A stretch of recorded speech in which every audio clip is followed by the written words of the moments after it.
Here I'm painting the Dutch snack called Bitterballen. And I start out with a napkin on which they lay, though that's the darkest point in the painting, as well as the shadows of the bitterballs themselves.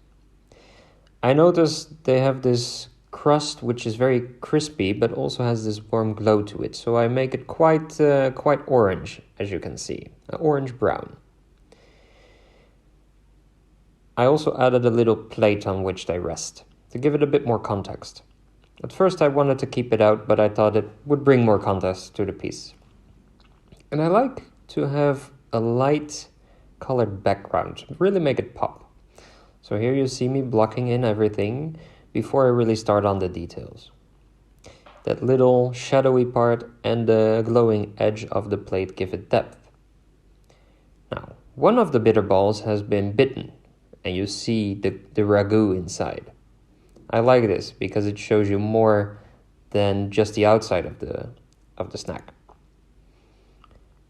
The mustard was a bit of a challenge.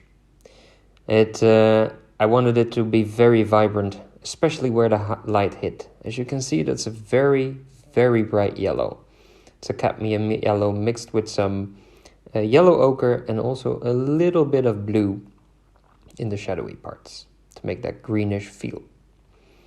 Now, to enhance the crispiness of the bitterballen, you see that I work on those edges by dotting them.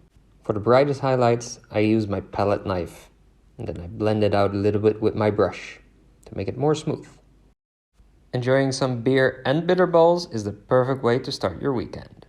I encourage you to paint as well.